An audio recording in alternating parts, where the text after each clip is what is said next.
superior y el inferior. Uno se encarga de evitar la aspiración y el otro de evitar Puntual. ¿Cuál? A ver. el esfínter esofágico superior se encarga de evitar la aspiración y el esfínter esofágico inferior de evitar la purificación. Sería que uno tiene mayor presión que otro. ¿Cuál es la función del esfínter esofágico superior? Algo súper facilito. Evitar la entrada del aire en al momento de la inspiración. Es lo más sencillo, eso y lo más fácil, ¿cierto? No podemos comer y hablar, comer y respirar al mismo tiempo, por eso, ¿no? Y eso lo hacemos gracias a la esfínter esofágico superior. Y el inferior, bueno, ya lo he mencionado. ¿Qué es la peristalsis primaria, secundaria y terciaria? A ver, Williams.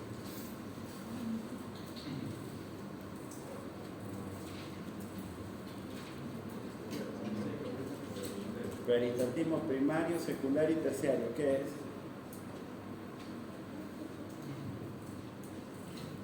Nada, no sabía que había movimiento en el esófago. El primario es la contracción del esófago que mueve el bolo alimenticio. El secundario es el clearance.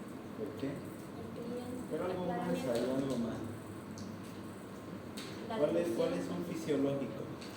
El primario y el secundario. Ya. ¿Qué función tiene específicamente el secundario? Tiene relación con lo que usted dice, pero hay algo más entendible. A ver, sus compañeros están enterando que hay peristaltismo. Clarence no va a entender qué es Clarence, ¿no? Está aclarándose algo. Remueve los restos de alimentos. Restos en la distribución entonces de ¿cierto? Lo residual, lo que queda. Y el peristaltismo terciario, ¿usted?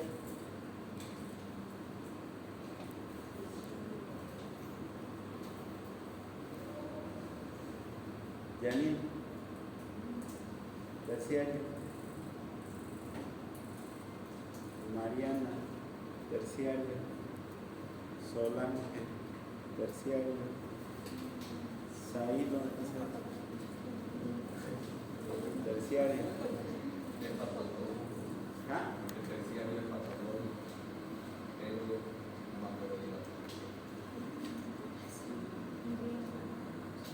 Él. ¿No está Andrés?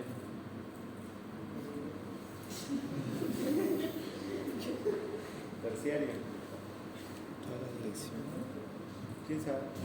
Levanta la mano. Contracciones asintrónicas, arrítmicas, que no cumplen la función como tal del peristaltismo.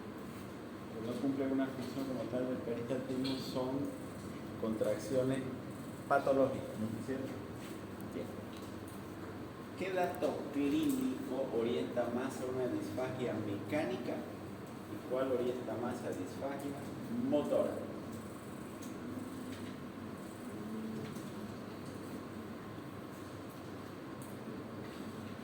¿De qué vamos a hablar hoy día? Trastornos Motores. motores, ¿no es cierto?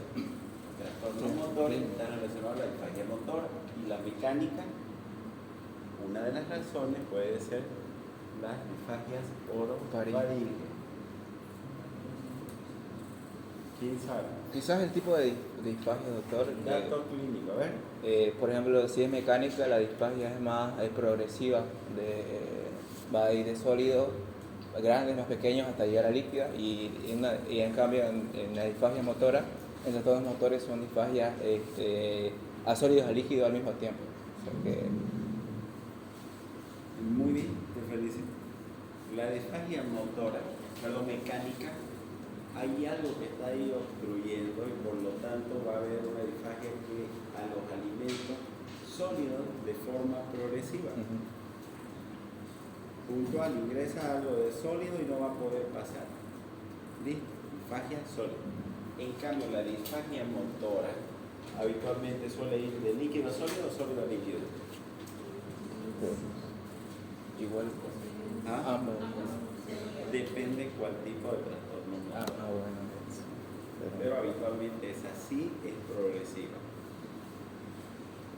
O de líquido a sólido, que es lo típico, o de líquido o de sólido a líquido, que es lo atípico. Por eso hay disfagias que son atípicas y típicas. Lo típico, ¿no es cierto?, es que agarre y que el líquido pueda pasar y que después lo sólido no pueda pasar. Pero lo atípico es de que lo sólido primero sea lo que no pueda pasar y lo líquido después. ¿Ya? Atípica y típica. Y eso se llama también, algunos le llaman algunos libros típicos o atípicos, otros le llaman disfagia lógica o ilógica. Y hay una patología en trastornos motores que es ilógica. ¿Cuál es? De las tres que hace. ¿Cuál es la disfagia ilógica o atípica? Acalasia. Acalasia.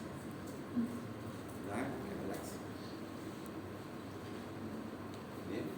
¿Cuál es el trastorno motor esofágico clásico por falla de relajación del esfínter esofágico? Entonces, si no se relaja el esfínter esofágico inferior, pues llega el bolo sólido alimenticio y no va a poder pasar. Pero de repente pasa algo después de líquido. Primero a sólido y de acuerdo a la progresión a líquido. ¿Se entiende? ¿Listo? Para esto yo tengo que saber que hay una falla en la relajación del esfínter esofágico inferior, entonces significa de que se contrae y se relaja.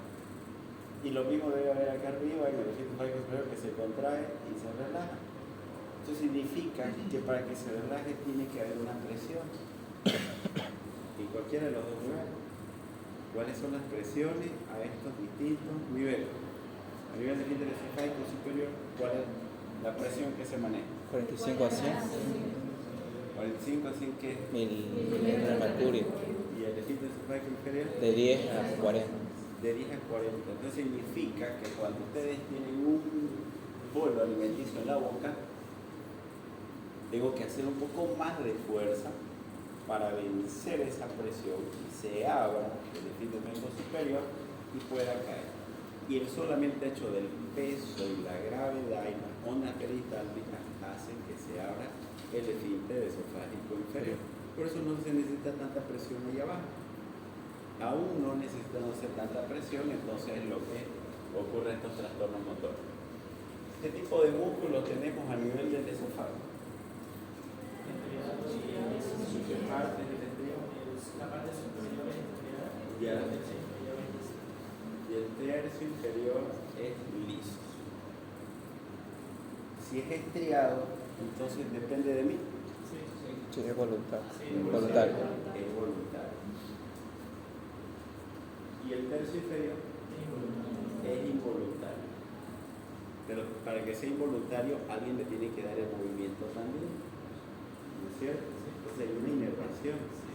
Y esa inervación está dada por el medio, ¿no es cierto? Y esos flexos vienen atrás. ¿De qué nervio vienen o de qué lugar vienen? ¿Ah? A través del nervio vago, ¿no es cierto? Perfecto. A través del nervio vago. Ok. ¿Dónde se encuentra el plexo meentérico vago? Porque histológicamente tenemos unas capitas, ¿no es cierto? Y resulta que hay una capa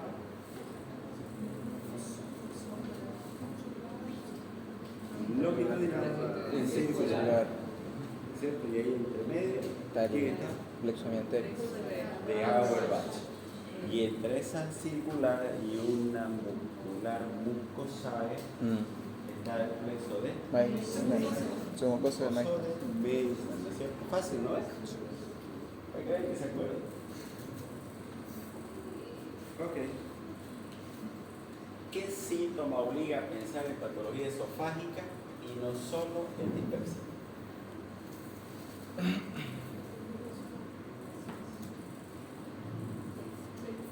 Dispepsia. A veces se marean cuando digo alguna otra cosita, ¿no? Cuando hablamos de patología abdominal, todo se va a convertir en una caja de Pandora. una caja de sorpresa, una caja donde pueden encontrar muchas cosas, una caja donde un solo dato puede aparecer en muchos lugares, un solo síntoma puede ser indicativo de muchos lugares. Por eso finalmente yo tengo que sumar A más B más C más D para sospechar en algo, sospechar, probabilidad. ¿Entiendes? No pueden entrar a decir el diagnóstico definitivo porque pueden cruzarse las informaciones. Por eso cuando se habla en patología abdominal, todo dolor supraumbilical inespecífico, ¿ya?, con disconfort abdominal, recibe el nombre de dispepsia.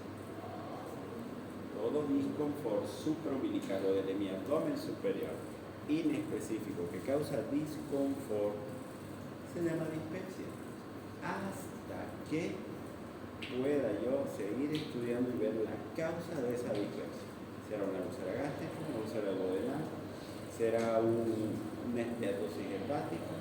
¿Será una colecistitis? ¿Será una colelitiasis, coleocolitiasis? ¿Será una pancreatitis? No lo sabemos. Por eso es de que el término gastritis no se debe colocar. El término correcto es un síndrome dispéptico. El término gastritis es un término histopatológico. No es un término clínico como tal. ¿Se entiende? Entonces, si ya le dije ahorita que es una dispepsia, entonces, ¿qué síntoma obliga a pensar en patología esofágica y no solo en dispepsia? Disfagia, pues estamos hablando de eso. Disfagia es un síntoma propio del esófago. ¿Qué vendría a ser disfagia entonces? Exactamente. ¿Tú? ¿Quién es odinofagia? Sí. Dolor al taca. Suena muy gamba. Perdón, ¿Ah? dolor en la devolución. Dolor con la deglución, ¿no es cierto? ¿Y ese es un síntoma de dónde?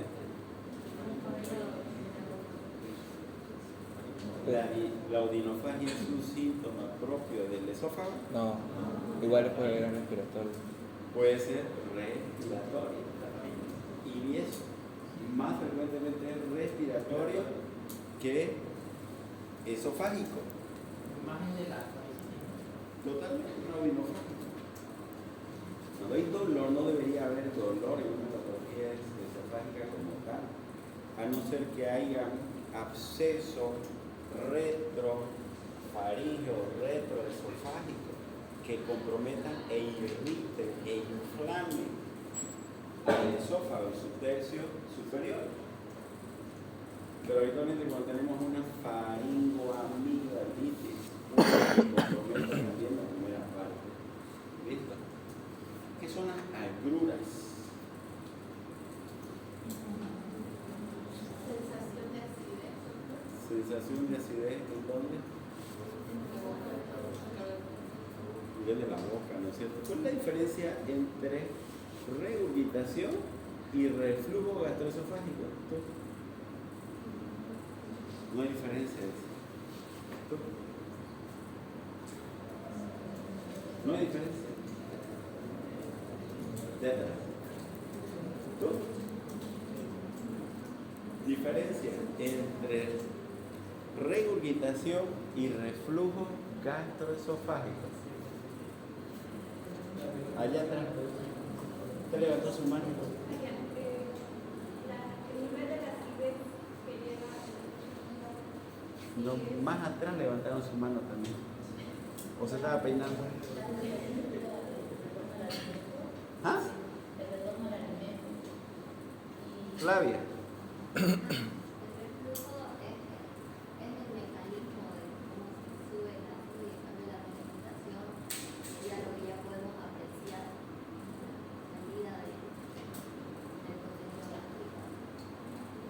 ¿Alguien quiere decirlo el concepto completo? Maisa, a ver. Se escucha. Regurgitación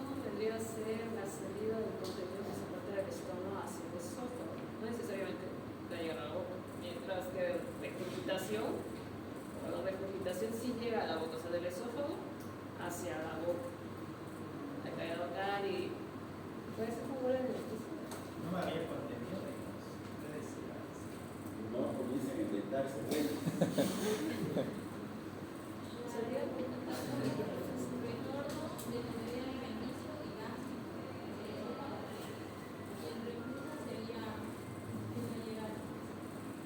Lo voy a complicar más con nada más. Diferencia entre regurgitación, reflujo y enfermedad por reflujo gastroesofágico.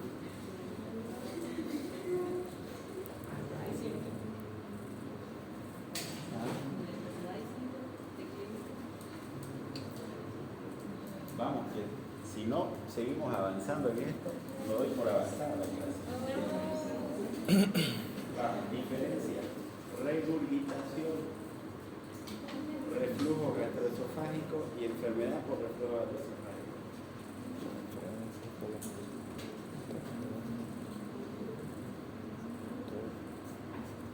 Regurgitación no es el contenido alimenticio que no llega a entrar al estómago y vuelve desde el esófago hacia la boca. ¿Conmigo dónde estaba el contenido? O sea, por una función mecánica. No, estamos hablando fisiológicamente. Por eso le dije, en términos patológicos, enfermedad por reflujo gastroesofágico. Pero reflujo gastroesofágico y regurgitación son dos términos diferentes. ¿Cuál es la diferencia? Regurgitación, ¿has visto lo que es la regurgitación? Hasta sí. hacia la boca, Si la regurgitación es buena como si fuera un vómito, esa es la diferencia entonces, porque del contenido sale hacia afuera y ¿Cuál cambia. es la diferencia entre vómito entonces? regurgitación no viene acompañado de náuseas. Ah, sí. Ya, buen punto. No hay náusea, ¿es cierto? ¿Cuál sería el reflujo gastroesofágico? La regurgitación, ¿qué contenido trae? Un pedacito con saliva. No, simple. ¿Qué contenido trae? Me refiero ácido o alcalino. Ácido. Regurgitación es un contenido ácido. Enfermedad, perdón, antes de enfermedad, reflujo gastroesofágico.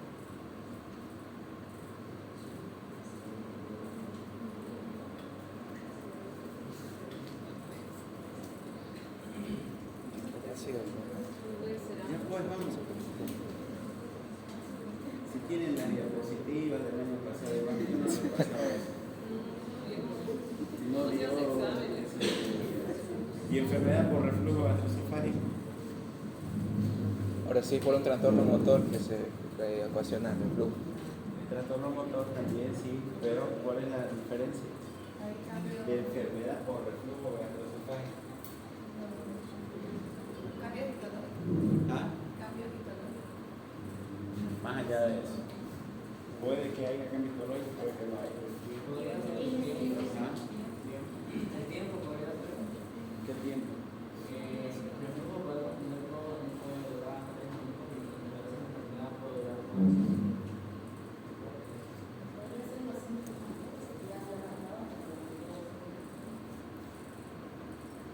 Tiene otros síntomas, claro, son la tirosis, principal síntoma, pero ¿cuál es el concepto de enfermedad por reflujo gastroesofágico?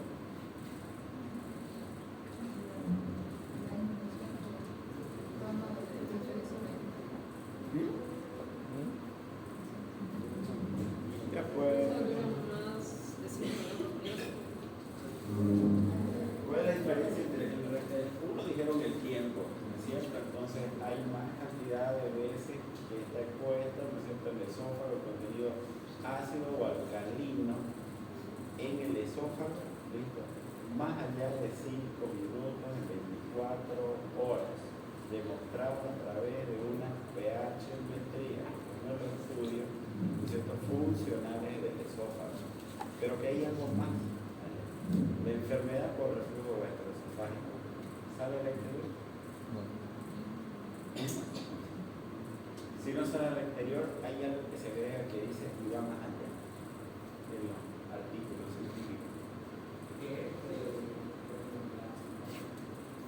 Significa que no solamente se limita al tubo digestivo, cuando dice va más allá, significa que va hasta la vía respiratoria. Ah, broncoaspiración. La regurgitación sale, como lo dijeron. Enfermedad por reflujo gastroesofágico no sale. Se va hacia la vía respiratoria. Y por eso muchos pacientes que tienen, entre paréntesis, crisis asmáticas, son crisis relacionadas a las microaspiraciones por el reflujo que está ocasionándose. ¿Sí? Bueno, sigamos.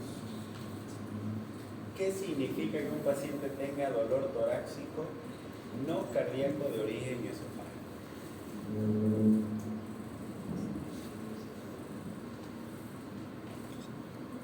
¿Qué significa que un paciente tenga un dolor torácico no cardíaco de origen esofágico? ¿Cuál es su razonamiento? ¿Qué significaría eso?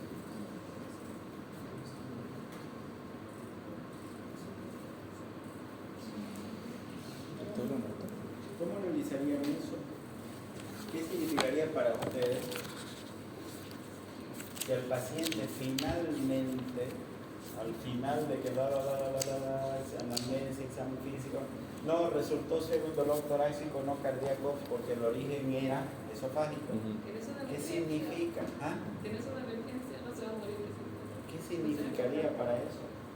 ¿Qué? Que no todo dolor torácico es de origen cardíaco y siempre debo tener en mi diagnóstico diferencial también patología esofágica como causa de ese dolor precordial. Ese debería ser su razonamiento. ¿Cuál es el ejemplo característico de este caso? Espasmo esofágico difuso. Muy bien. ¿Tu nombre? Rodrigo. Rodrigo. ¿Tu apellido? Siles. Sí. ¿Por qué Rodrigo Justiniano? Justiniano. Bien. Excelente. Ese es el prototipo acá. Espasmo esofágico difuso. Pero hay una triada también para yo poder pensar de que la causa puede ser el espasmo esofágico difuso. ¿Cuál es? Uno, el Dolor torácico. Dos, aumento de la presión. Intraluminal. ¿Qué significa aumento de la presión intraluminal? No hablen de memoria, pues. Dentro del esófago. ¿No es cierto? Y entonces significa que el esófago maneja presión y volvemos a lo mismo. Y entonces, ¿cómo voy a demostrar ese dato dentro de esa triada? Una manometría. Por eso ese es el otro estudio funcional, ¿ya? Dentro de la patología esofágica. La manometría esofágica, entonces me estudia las capacidades propulsivas y las presiones del esófago. Presiones y propulsivas de contracción. ¿Sí? De eso se carga la manometría esofágica. Por lo tanto, se convierte en el principal estudio dentro de las patologías de los trastornos motores. ¿Se entiende? Bien. Por lo tanto, entonces, en la triada ya han dicho dolor torácico. ¿Cuáles son las características del dolor torácico en el espasmo esofágico difuso? ¿Cuáles son las características? Uno que es paroxístico. Tan tranquilo y de repente un dolor tremendo, retroesternal, súbito, opresivo, paroxístico. Pero resulta que para que aparezca ese dolor está relacionado con una situación, con un tipo de exposición. ¿A qué será? Al calor extremo o frío, pues, a los alimentos. A los cambios de temperatura súbitos. Y un ejemplo característico son los militares. Los militares los hacían a las 4 de la mañana tomar su api caliente hirviendo en el momento. Hasta ese nivel de exigen a los militares. Está caliente, nada, usted va a servir a la patria, todo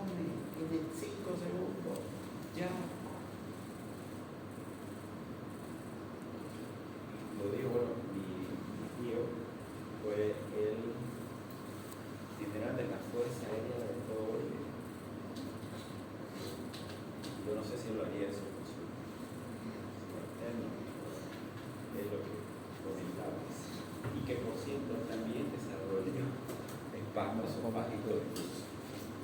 ¿Sí? Entonces tomaba algo caliente y comenzaba con el dolor. Y hay otro tercer dato, porque es una triada. Entonces el dolor torácico súbito, y así como es súbito, desaparece también de forma brusca. Entonces eso se llama paroxístico. ¿Se entiende? Y por lo tanto es difícil entonces diagnosticarlo, porque tendría que en el momento del dolor hacerle la manometría. Colocarle una sondita del tercio distal, dejarlo ahí, ¿no es cierto?, durante 24 horas, al igual que la calcimetría, y después registrar y ver en la pantalla qué es lo que ocurre. Es difícil. A no ser de que, bueno, te llevo tu vaso de API, te colocas tu sondita y vemos qué pasa, ¿no? Imagínense. ¿Cuál es la tercera? Que tendría que demostrarse en la manometría también. Son los criterios manométricos. ¿Qué tendría que demostrarse? ¿Qué es el peristaltismo terciario? ¿Ah? Irregulares, incoordinadas, ¿no es cierto? Incoordinación motora. Entonces aparecen ondas peristálticas terciarias ahí. Sí.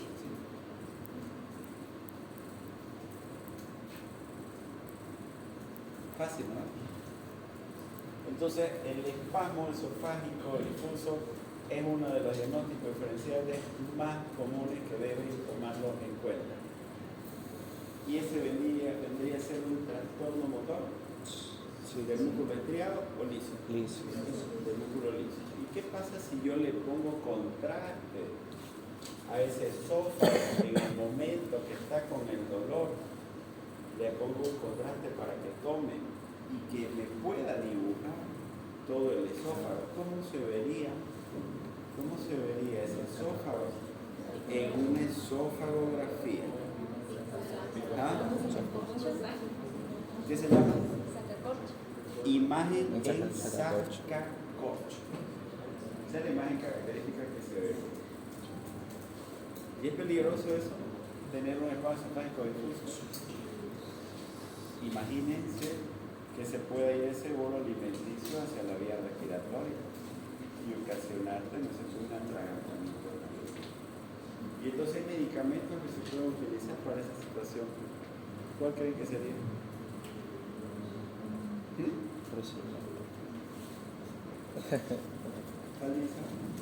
Si se contrae bruscamente de forma paroxística, entonces ¿qué tengo que dar?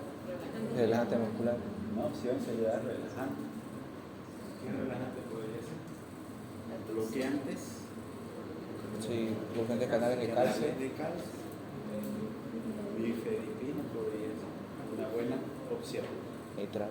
Hay otros trastornos motores del músculo liso del esófago. ¿Cuál creen que sería? El esófago hipercontráctil. Hipertónico, ¿no es cierto? Peristalsis esofágica. Eso es mucho más raro. Pero hay uno que está más arriba y está relacionado al esfínter esofágico superior. Una disfagia que está relacionada al esfínter esofágico superior. ¿Cuál es? Disfagia orofaringe. La disfagia orofaringe, y eso lo van a ver frecuentemente. Bien común. Disfagia orofaringe también son llamados los sitios de detención. De depósito. Sitio de detención significa que el bolo alimenticio se queda en un solo lugar porque una de las causas principales para que haya la disfagia orofaringe, la dificultad al paso de ese alimento, son problemas neurológicos. Y entonces aquí viene un tema de razonamiento. Si yo tengo un paciente que le ha dado un accidente cerebrovascular isquémico agudo, o sea, dentro de las primeras 24 horas, y el paciente está hemiparético o hemipléjico, facio, braquio, crural. ¿Listo? Pregunta. A ver, tú. ¿Qué dieta le das? y por qué? ¿Qué dieta le das y por qué?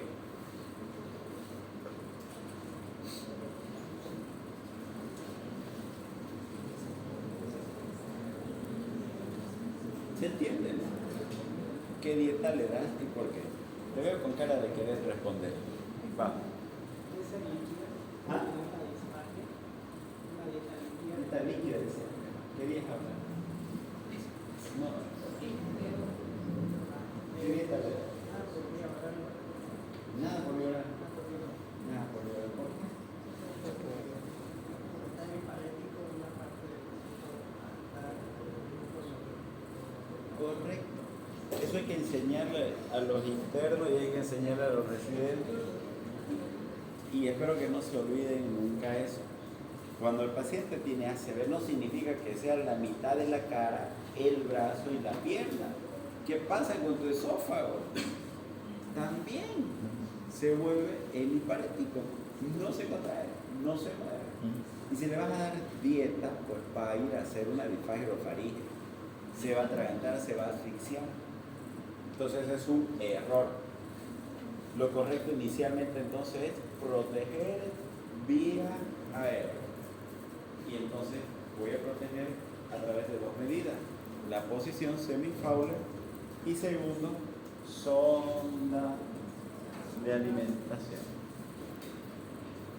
La sonda para evitar que cosa de Conspiración.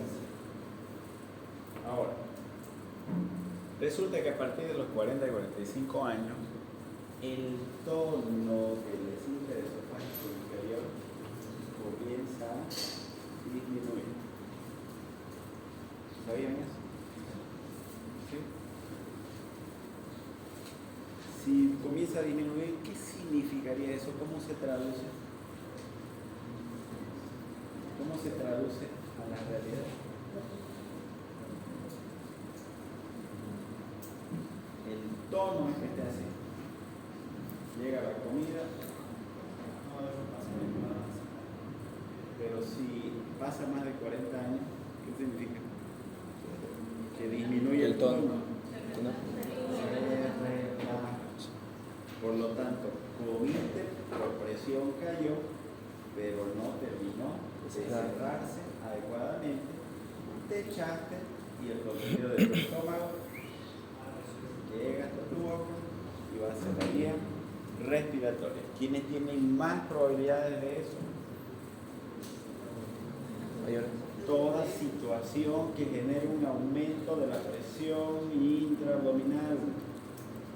Cholita, utilizan, ¿no es cierto?, sus guatas acá que se amarran hasta más no poder, ¿no es cierto? Y bueno, respeto esa situación, pero cuando llegan a mis manos, suelte eso. Doctor, eso tiene que ver con el hecho de que no tienes que dormir después de tocar. A ver, no tiene que qué. O sea, no comes algo y no es bueno dormir al instante. Nadie debería hacerlo, en realidad. No es comer y dormir. Una persona que no está con la enfermedad por reflujo gastroesofágico debe esperar al menos 30 minutos. Una persona que tiene enfermedad por reflujo gastroesofágico, entre 1 a 2 horas para recostarse. O sea, imagínense esa situación. Por eso no es bueno comer y dormir. Después de los 45 años, siendo flaco o gordito, ocurre esa relajación.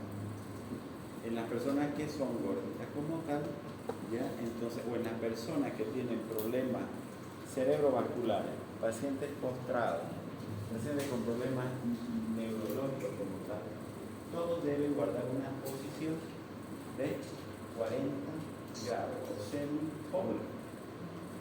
Por esa razón, para evitar los episodios de microaspiraciones gástricas.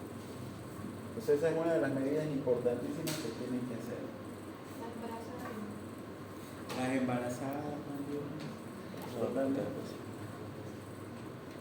Disminuye la presión del esfínter esofágico inferior con qué tipo de macronutrientes. ¿Cuáles son los macronutrientes? Bioquímica. Macronutrientes, ¿cuáles son? ¿Ah? Hidrato de carbono, proteína y líquidos, ¿verdad? Entonces, ¿con cuál disminuye la presión del esfínter esofágico inferior?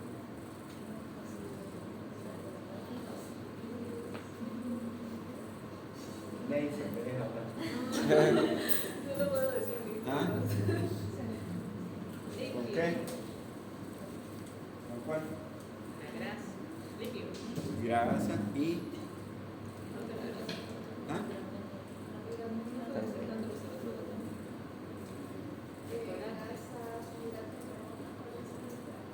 Si comes un chocolate a repetición, si comes un chancho en la noche, también las grasas principalmente son las que ocasionan disminución. 3, 4, 5, 6. Muy bien, estos están listos. ¿Para qué vamos a hablar de hoy? ¿Ah? Vamos a irnos directo a hablar a lo que es un poquito de acalasia. Ya lo saben todos. No. Cuando hablamos de acalasia, es un trastorno de la motilidad. Lo ha dicho muy bien.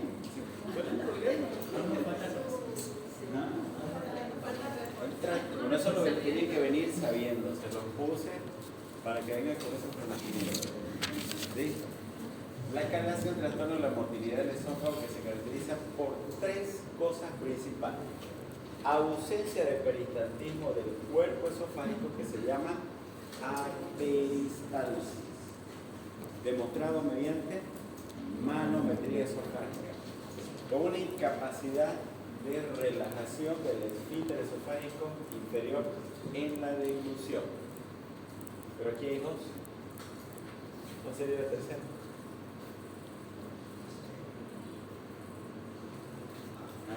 ¿Cómo? Son 3 los elementos de una acalasia: ausencia del peristaltismo del cuerpo esofágico, incapacidad de relajación del esfínter esofágico con la deglución, o sea, significa que hay una hipertonía de ese esfínter, y hay algo. A raíz de esto, obviamente, hay falla de la fuerza propulsora de la peristalsis y aumento de la resistencia al flujo. Aumenta la resistencia, o sea, abriste esfínter, pero está tenso, hay un cierto tono, entonces no puede bajar el contenido hacia el estómago. Eso significa resistencia al flujo. Pero hay otro pilar, son 3. ¿Cuál creen que es? ¿Sí?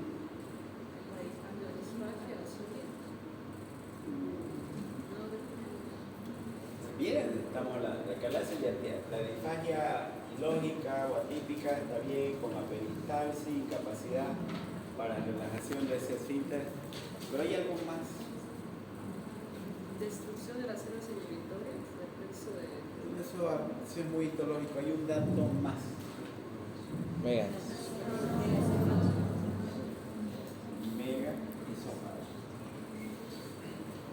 Si yo agarro y hago una esofagografía y una manometría, ¿cuál de los 2 estudios es el que me ha permitido hacer el diagnóstico? ¿Ah? La Sí, me saco así. manometría. Ojo, la esofagografía me sirve para poder clasificar la acalasia en grados. Hay una clasificación, ¿quién sabe qué clasificación se maneja? ¿Qué se llama la clasificación? Clasificación de Ferreira Santos. Esa es la que se utiliza. O sea, hay una retención secundaria de los alimentos. ¿Y por qué se da eso? Inervación del esófago distal, proviene del motor del vago, plexo Auerbach, que se encuentra entre la capa longitudinal y circular, y habíamos visto esto acá, que está, ¿no es cierto?, Auerbach, aquí está Meissner. Listo. Entonces, pero ¿por qué hay esa triada? ¿Por qué hay disminución de la relajación? ¿Por qué hay un megaesófago? ¿Por qué hay aperistalsis? El problema principal se encuentra acá en el plexo mientérico de Auerbach. ¿Y qué es lo que hay habitualmente ahí? 2 tipos principales de neuronas, excitatorias e inhibitorias.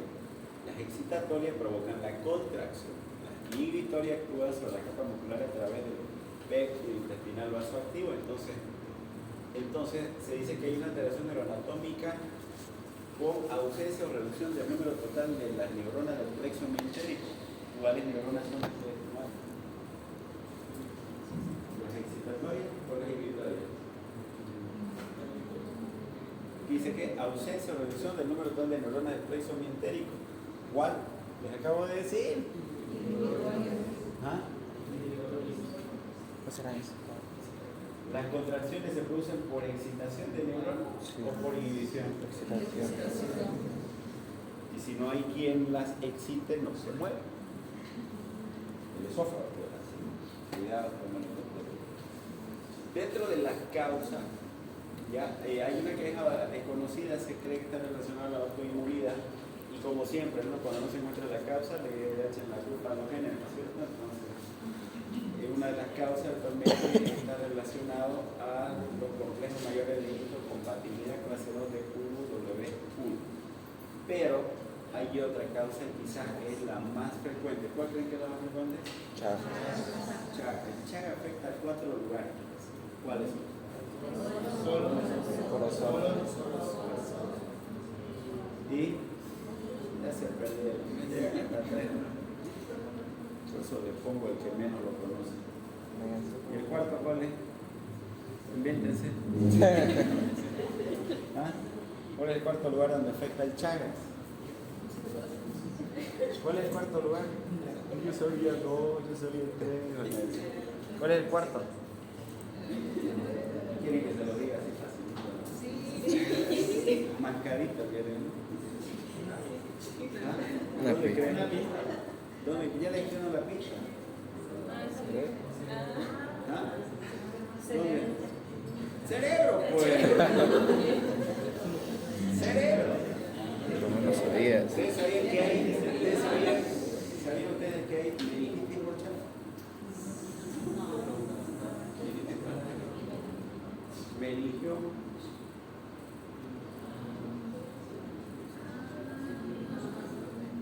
Así como hay granulomas tuberculosos, también hay igual que con el Chagas.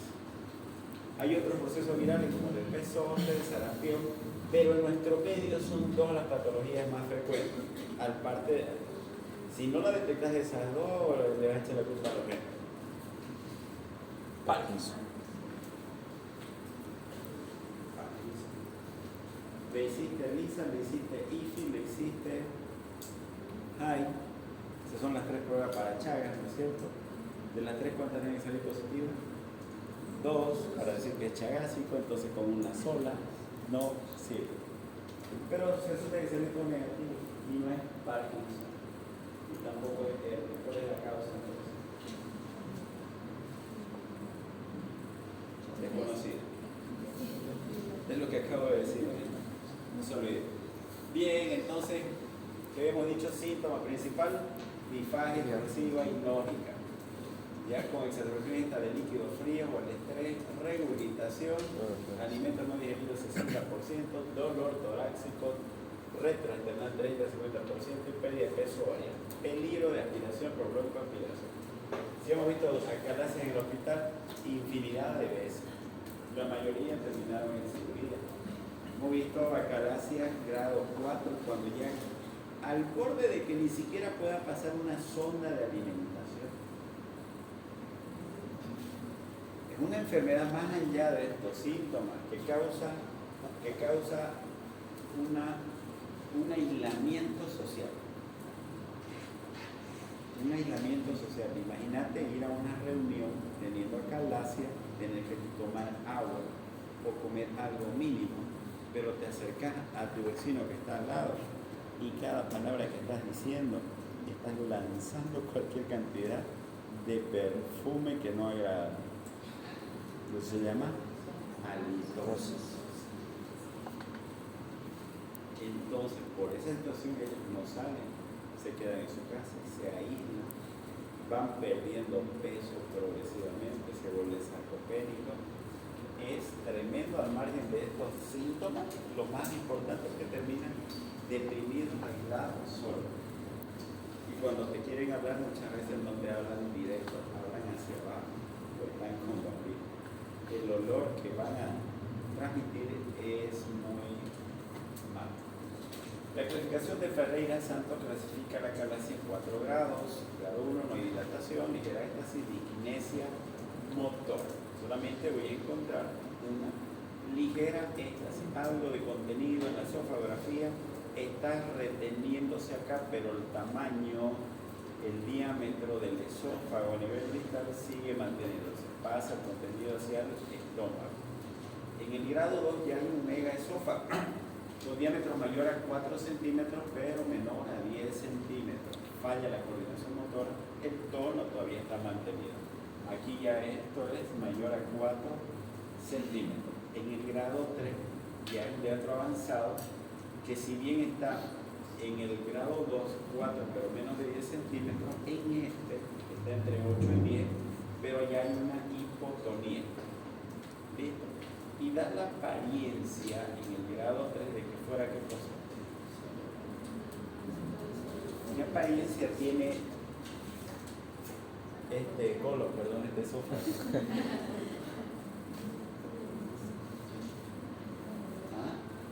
Pareciera un colon, ese megaesófago. Y en el grado 4, más avanzado, con diámetro mayor a 10 centímetros, atónico, y da la apariencia que fuera un megaesófago sigmoideo. ¿Se entiende? Perfecto. Entonces el diagnóstico, bueno, es clínico principalmente. La endoscopía debo hacerla así para descartar de que no haya lesiones intraluminales que me estén generando síntomas similares a una acalasia. Proceso obstructivo, proceso neoplásico. Luego viene la esofagografía, que son validadas para poder clasificar. Obviamente, de forma paralela tendré que hacerle una manometría esofágica. ¿Qué puedo encontrar en una simple radiografía de tórax? Ensanchamiento mediastino, nivel hidroaéreo esofágico. Y esto que es importante, ¿cómo pueden saber ustedes en una radiografía de tórax cuál es derecho, cuál es izquierdo? Sin tomar en cuenta la silueta cardíaca, pues el punto es la cámara gástrica. ¿Ya? Entonces, si no tienen los datos de derecha a izquierda, cuando te imprimen las radiografías, la cámara gástrica nunca está al lado derecho, siempre está al lado izquierdo. En estos casos hay ausencia de cámara gástrica. ¿Listo?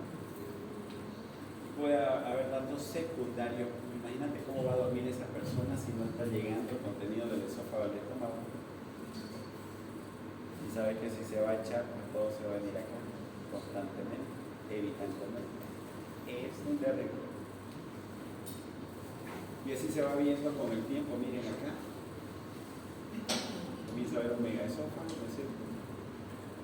La manometría principal del estudio, entonces, hay ausencia total de las ondas perifránticas en cuerpo esofágico, sustituidas por ondas leves no propulsivas, falla de relajación del esfínter esofágico inferior.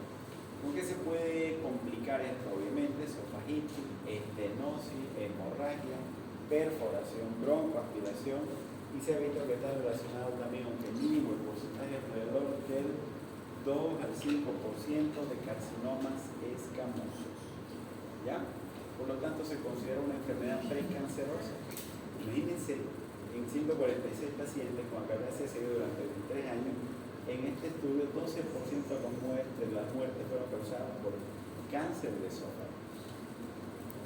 El tratamiento, fármacos, dilataciones neumáticas, toxina botulínica o cirugía. Las dilataciones neumáticas son riesgosas porque pueden ocasionar perforación y depende de quién las haga. Son repetitivas cada 3 o cada 6 meses. No es un tratamiento definitivo. La toxina botulínica lo que quiere crear es de que se genere presiones, ¿no es cierto? Y que se relaje la musculatura a ese nivel. Y por último, la cirugía, la cardiomiopatía, cardiomiotomía de Keller o esofagostomía. Son cirugías grandísimas de 8 o 10 horas de duración. Habitualmente terminan con esofagostomía. ¿Listo? Ninguna de estas medidas son permanentes. Lo único que nos puede ayudar a estos pacientes es la opción quirúrgica. Y ya para terminar, hay otros trastornos motores secundarios. Los que hemos visto son primarios, o sea, propios del esófago, de la musculatura lisa. Pero hay otros trastornos motores secundarios significa que enfermedades sistémicas van a repercutir sobre el esófago. Entonces está la esclerodermia, diabetes, neuropatía y el herpes, que bien lo mencionó su compañero. La esclerodermia es una de las más comunes. Hemos tenido pacientes, bueno, no sé si han tenido usted la dicha de verlo, creo que no. Una señora que siempre se interna, hoy ya se me fue su nombre. Ella tiene toda su piel de su cuerpo, toda acartonada directamente, gruesa. Le tocas y pareciera que fuera un cartón como tal. Está esclerosada. Y la esclerodermia es una de las causas por las cuales ya estos pacientes que están esclerosados, que tienen dificultad para mover, que tienen esclerobractilia también, ya tienen en aproximadamente el 40% de los casos también compromiso del esófago. ¿Sí? Entonces, es una de las causas de trastorno motor secundario. En estos casos igual, ¿no? Manometría, endoscopía, dilataciones, etc.